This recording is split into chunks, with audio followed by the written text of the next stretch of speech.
Hey there, I'm Luke's Been Drawing, and this is my week 3 journal.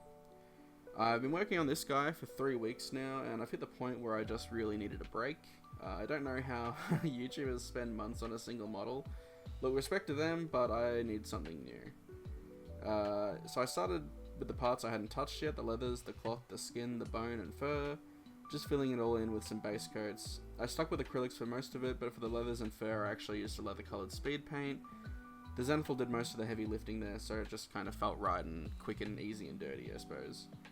After that, it was on to highlighting. I really wanted to make a frost giant from the start, which I now realise kind of clashes with the shiny blue armour that I painted kind of by accident. You know, you gotta work with with what you've got.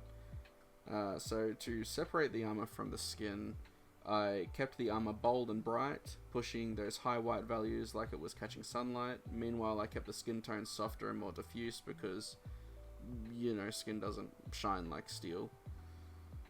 Once that was done, I got to shading, some washes, some sketchy layering, a bit of dry brushing here and there just to try and tie things together.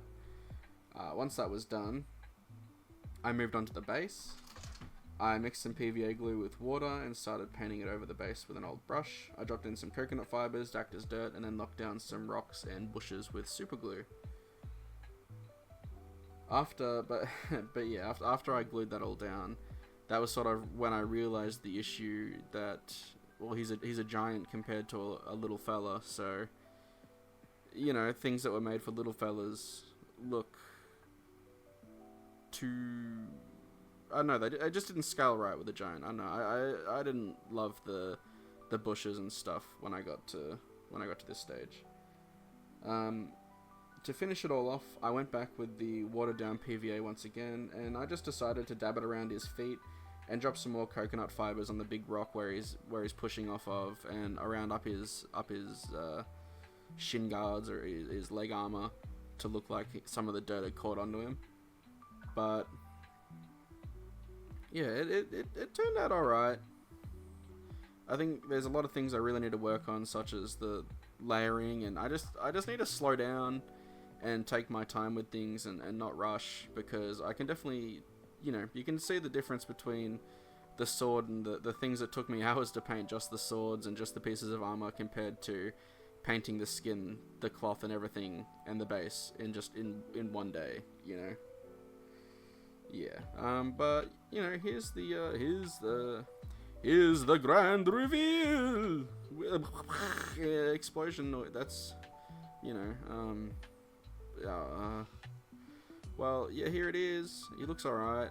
He could, you know, everything comes with practice, and I'm, you know, really not disheartened by this. I think he is a great step forward. I think he doesn't look overly, you know, much better compared to my previous models that I've painted, but I think, you know, that's because these are new techniques that I haven't had the time to practice yet. So yeah, I think I'll eventually, you know, get better at it.